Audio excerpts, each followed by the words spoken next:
How's everybody today? Good. You know, today was the first day in pads, you know, after 2 days in shells. There's really not a whole lot of difference in terms of the way we practice in shells and pads, because we really don't tackle people to the ground and we try to stay off the ground, you know, for player safety purposes. But, you know, Troy Vincent talked to the team last night, and he made a very, very sort of something that stuck with me a little bit. Know what I can be, but what I can see. And, you know, it's about the vision that you have for what you want to accomplish and what you want to do, and the commitment you're willing to make to the things you need to do to be able to do it. And if I was going to evaluate our first 4 days of practice without having watched today, you know, the thing that I would say to our team is, you know, the intangible things that take no ability, like effort in finishing plays, like mental toughness to sustain even when there's difficult times out there, like it was pretty hot today. You know, that's not really news to anybody. And then, do you have the discipline to be able to execute and do your job on a consistent basis even when things do get difficult? And none of those things really take a lot of ability, but they do take a lot of mental toughness, a sort of a mindset of perseverance that takes a pretty good amount of maturity.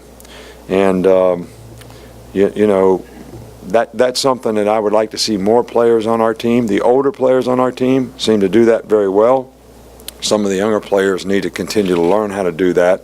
And how many of them do will certainly make a big difference in, you know, the kind of depth that we have on our team and the kind of quality that I think we can have as a team. You know, after 5 days, we usually go heavy install, which is, you know, these first 5 days are very difficult, you know, in terms of the amount of things that we throw at the players.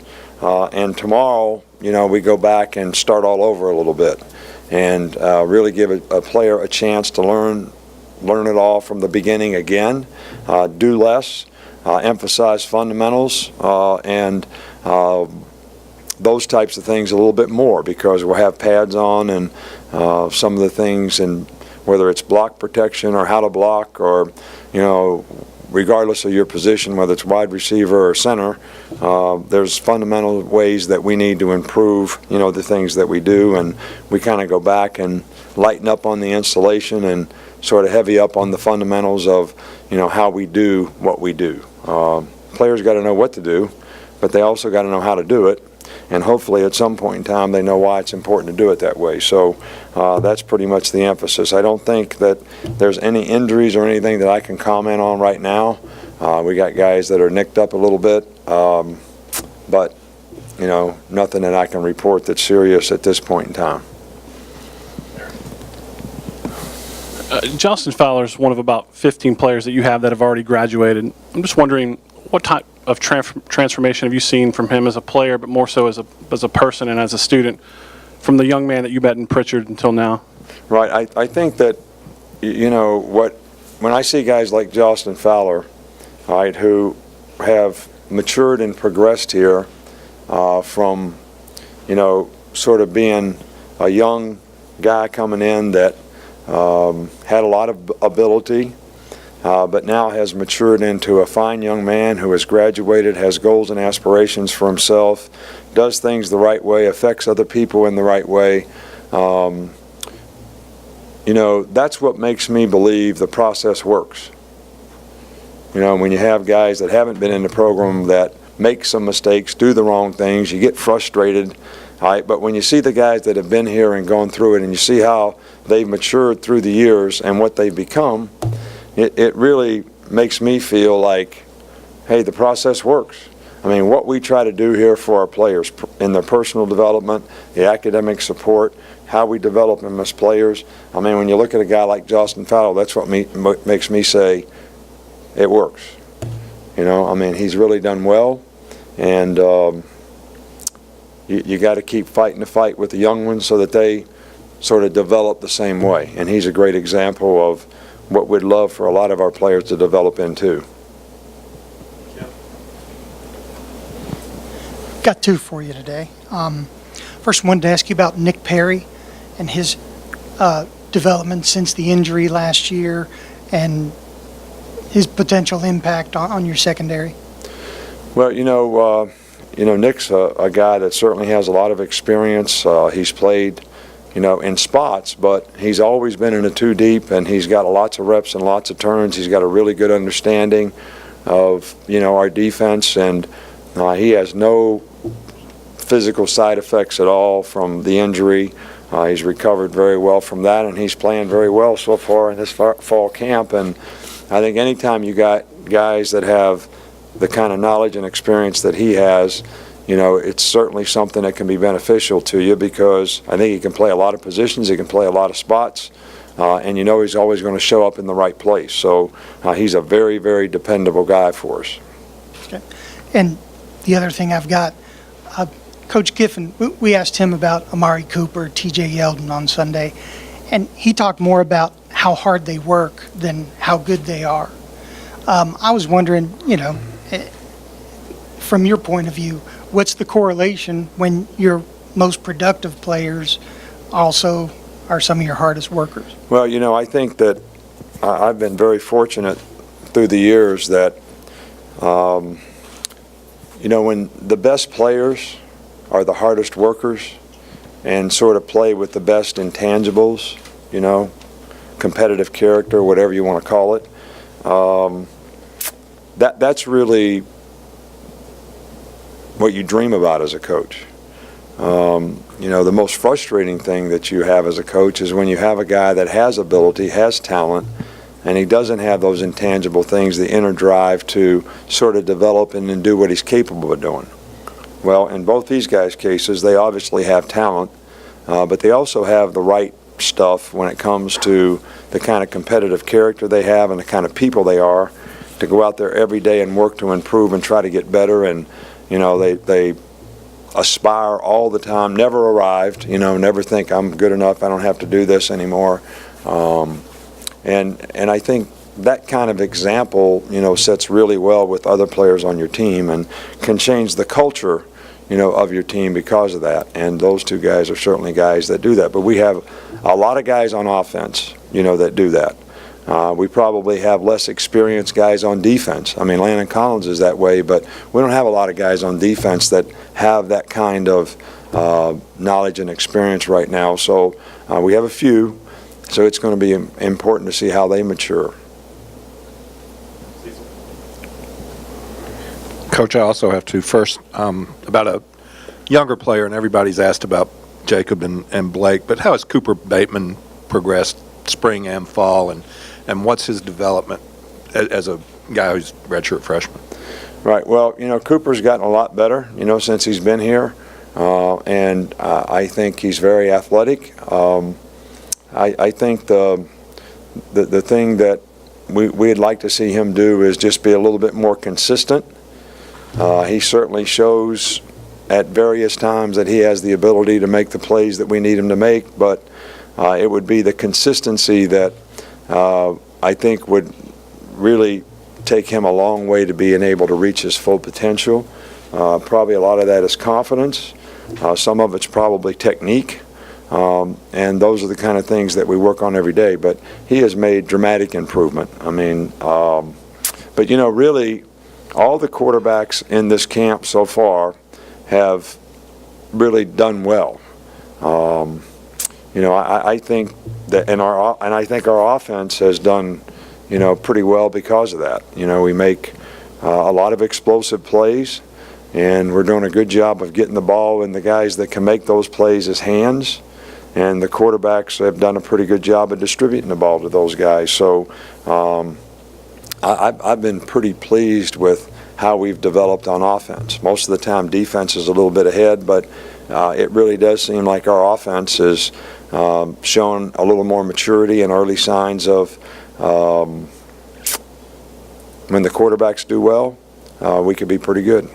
And also, and this isn't camp related, but it's a follow-up to something we talked about in February about four-year scholarships. The freshmen who are in now, when you recruited them, did they come in and sign four-year scholarships? Does it make a difference? What are your thoughts on the four-year scholarships? Well, I think that the perception out there is that the four-year scholarship is better for the player. And if that's the perception, that's okay with me. And we certainly do that here because we want our families and people who are involved in our program to feel the utmost security. But when you were on a one-year scholarship, you just couldn't take a guy's scholarship away just to take it away. It had to be something that was, you know, sort of a university policy, an athletic department policy, or something that the guy violated to be able to take it away. So in effect, the guy had a one-year scholarship that was automatically renewed for 4 or 5 years.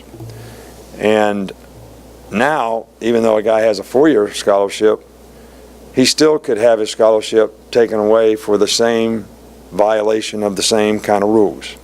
So perception-wise, I think a lot of people think it's better for the players, and therefore that's what we would love to do, and we want them to feel comfortable. But in reality, there's not a whole lot of difference.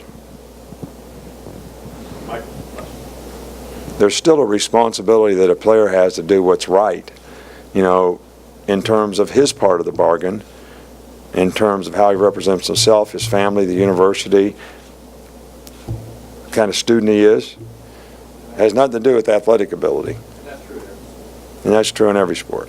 I mean, I can't speak for other sports, but And you talked about Amari before. I just want to ask you about the depth at receiver right now. How are those guys developing?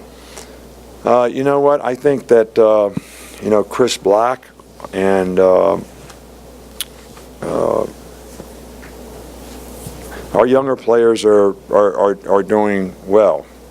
You know, Stewart is doing a really good job. Our Darius Stewart. You know, Robert Foster is doing a very good job. So, you know, the young players have really sort of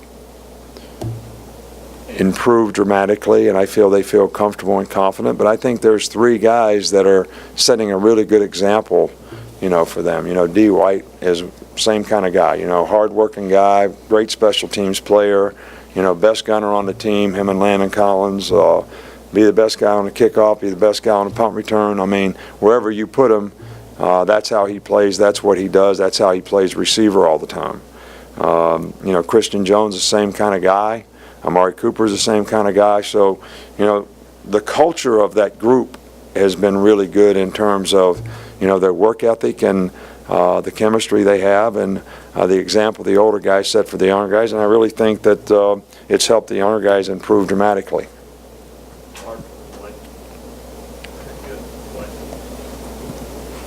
You didn't want to go first, Mark? Coach, just 2 questions. First, the autonomy, obviously, the voting for that is going to be this week. How do you see that going through the Power 5 conferences, the vote? How do you see that going through? And then second, the play of O.J. Howard, how has he looked in camp? Yeah. Well, first of all, I don't really know about the Power 5 thing. I mean, you probably know more about it than I do, and you know, once we start practice, I don't really read the paper, and I don't really know what's flying around out there. It's late when I get home. I don't know how it is at your house, but I don't get to pick what we watch on TV. You know, whatever Miss Terry wants to watch, that's what we, you know, if it's a Love Boat, I got to watch a Love Boat, so it don't matter. All right, so I don't get to watch Sports Center. I don't really know a lot about that. But O.J. Howard is doing really, really well. And, you know, he's gotten a little bigger, a little stronger. You know, he's improved some as a blocker, still has a way to go, but is really a mismatched player as a receiver. And having a guy like that, really, there's a lot of multiples in terms of how you can use him and create problems for the defense to have to adjust to him. So, and he's worked hard and responded well. I understand Eddie's on a pitch count, but have you been surprised just physically what he's been able to do in such a short time? I think it's less than 4 months since he's had surgery. Well, I think he's right at about 4 months, and you know, it's been my experience that, you know, guys start running at about 3 months, and at 4 months they can functionally do pretty much everything. Maybe they're not 100%. And then, it takes a little bit more time for them to be ready to play football. And, Eddie's kind of doing what he can do right now. And I'm pleased with the progress that he's made and where he is. And we just want him to continue to work. And it may take a while, for him to get back to where he needs to be. But I think he's doing the things that he needs to do. Maybe he's not doing them 100%, but for him to be able to do it 100%, I think he needs to continue to do the things that he's doing right now and get confidence. And as his leg gets stronger, he'll be able to do it, more and more effectively. So we're pleased with where he is, and I think with his experience and the kind of player he is, it'll be important for us to, get him back. Last one on the left. I was going to ask you about Dalvin Tomlinson's recovery from the knee injury, and how has he progressed there, and what's he showing you so far in this fall camp? Dalvin has done really well. Dalvin's a really good athlete. You're talking about another guy that's a really hard worker and a classy guy in terms of how he goes about his work, and he's a good player. He would have been our third defensive end last year and played a lot, and he's improved even beyond that, through spring practice and what he's done so far in fall camp. So we're very pleased with Dalvin and where he is. And, if everybody on our team was like Dalvin, we wouldn't have many problems. I can tell you that. You're talking about a character guy there. Thanks, Coach. All right. Thank you.